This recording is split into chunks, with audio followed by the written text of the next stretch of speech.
It's a question looming all over the place. Steve Kerr debunked it, but do you think Jordan Poole should start? I see a lot of texts here on the Xfinity mobile text line. I see a lot of YouTube text about Jordan Poole starting. 510. Jordan Poole should start. At this point, he is a better offensive player than Klay, and for whatever reason, he has way more swag and confidence when he starts. Need evidence? Look back at the hot start the Warriors got off to last season. JP started. They did start 18-2. It is start 18-2. Are we making too much of the start thing? Because I think we throw the B word around, and Kyle and I were talking about this last week. Just for a second, hypothetically here. In football, when you bench somebody, they're on the bench. Right. They literally don't play. Unless there's certain formations, like let's say you're the third or fourth cornerback. You wait till they're in whatever personnel, Dan Dibley, Bonta, what is it? The 3 wide receiver sets. I know you guys have the 3x1 trip set. Thank you. 3x1. Thank you. I was doing that because Dan likes to do that. It's 21 personnel, 11 personnel. Yeah. So, but like in basketball, you could quote unquote put someone on the bench, and they're still going to play X amount of minutes unless they get a DMP, which is very rare. Like Wiseman getting DMPs, that's clearly premeditated. But like in basketball, let's just say, hypothetically, you're Ginobili, okay? And I'm just using him as an example. Was he off the bench? Or was he just a guy like, I'm a 6-man. I'm going to come in and I'm going to close almost every single game, and I'm just going to like not be in the quote-unquote starting lineup for the first handful of minutes, and then I'm going to still play my allotted 30 or so minutes, depending on what stage in his career he was at. So like, are we making too much of the start-bench thing in general? I mean, the splits for Jordan Poole is insane when he starts. His field goal percentage is up. His three-point percentage is up. He scores more. It was like 19 points versus 11 points per game when it comes off the bench. That's for this season alone. And then is it too small of a sample size? No, but you can't unsee last season.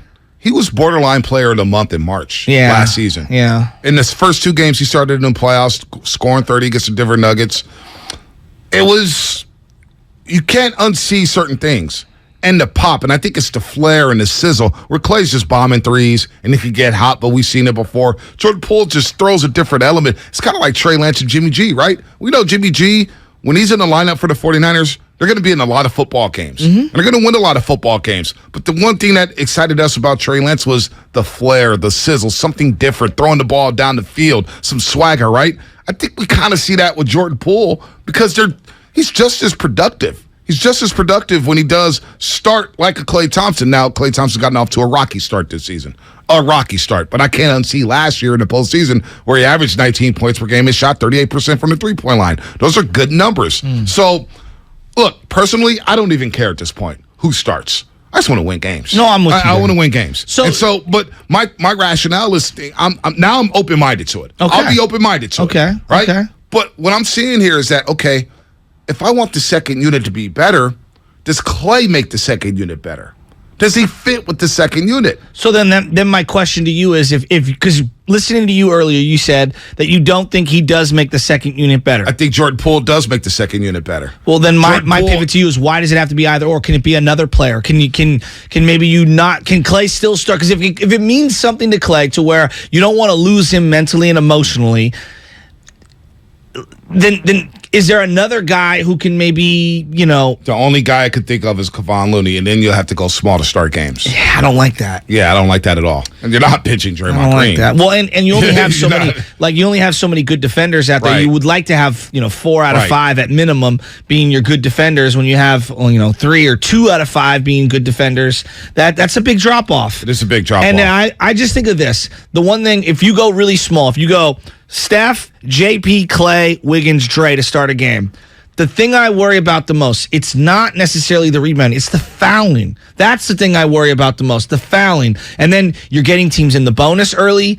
Yep. The game is stopping. The flow is out. We know this is a very flow-heavy team. They got to go on runs. The flow is what really gets them going. Yep. You start fouling early in games, you get in foul trouble, it gets clunky, you're giving the other team opportunities at the stripe. And I agree with this comment on YouTube. I totally agree with this comment from Michael Hernandez. Klay with the second unit could go ahead and shot hunt. And I don't like that. Because Klay Thompson in his mind will say, oh, I'm with Moody, Kuminga, DiVincenzo, JaMychal Green. Oh, yeah, I'm taking all the shots. That's not a good look. It's not a good look in this offense. One guy shooting all the shots, and all of a sudden Kuminga Moody's just running out there. And these are young guys who need to touch the basketball. Mm-hmm. I don't like that. So I think the best thing for Klay, as he is compromised, he needs the gravity of Stephen Curry. Yeah. He needs the gravity of an Andrew Wiggins and the slashing ability of Andrew Wiggins and the passing of Draymond Green. So to me, I'm not doing that. I'm not doing that right now because Jordan Poole at this stage of his career is so much better of a facilitator where he can get Moody and Kuminga, DiVincenzo open shots. I truly believe that with his ball handling ability, with his ability to drive to the lane. So if you want to start Jordan Poole, that's fine. But I don't think it improves the second unit whatsoever. I think it makes the second unit worse without Jordan Poole. That's why I'm looking at it now, where the gravity of Stephen Curry, knowing that Klay Thompson is compromised, knowing all the spacing Steph Curry creates, Klay Thompson needs it more than anybody on this roster right now. Yeah, so let's play this out then, okay? 4 minutes, 5 minutes into the game, he's going to check in. Let's just say, hypothetically, it's Klay Thompson. Who's he checking in for? Don't know. Depends on the flow of the game. Depends on foul trouble. Like right now, who's the first guy that gets checked out? It's Klay Thompson. Klay Thompson. Right? And then it's usually JP. A combination of Klay Thompson and Looney. Yes. Okay. So, like, in this hypothetical, who's coming out first then? Is it Wiggins? Is it JP? Because, like, that makes it, to me, that makes a difference. Because, like, you're thinking about the start of the second quarter, which I get where you're going at. And I'm thinking about the final 6 minutes of the first quarter. Well, the final 6 minutes are, and that's where they've lost a lot of leads. Exactly. Last night, against the downtrodden San Antonio Spurs, the second unit actually increased the lead midway through the first quarter. I just read the play-by-play log here. I remember it was 2019. It was like, oh, man, after that hot start, Spurs are up. Here we go again. And then Wiggins hits a pull-up. JaMychal Green and Moody hit back-to-back threes. So that actually helped flip the game yesterday and go ahead and went away and put the Spurs away last night. If Klay checks in, do you want to check it in for Jordan Poole? Is it want Wiggins? To check it in for Wiggins?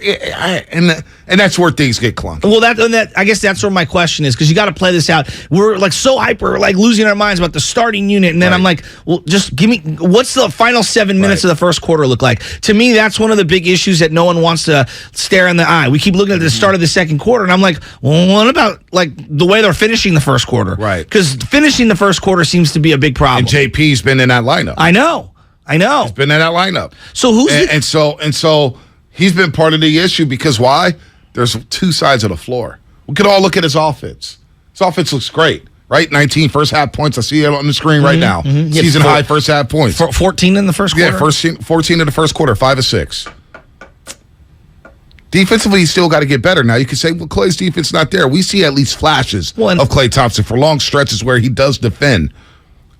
Jordan Poole cannot defend right now. He was much better last night against a very bad team, but that does not make you a good defender. He needs weeks upon weeks upon weeks of solid off-ball, on-ball awareness. Exactly. Like, that's the number one thing for me. I felt like he was really trying yesterday, really hard, and I thought it sparked his offense. And he is getting better. I don't want to crush his defense because he is giving more effort on the defense. That's all I want. I want him to try. Defense is half effort, and then knowing where to be defensively. So that's another area, though, that he has to improve on. So do you start Jordan Poole? Do you not? I don't know.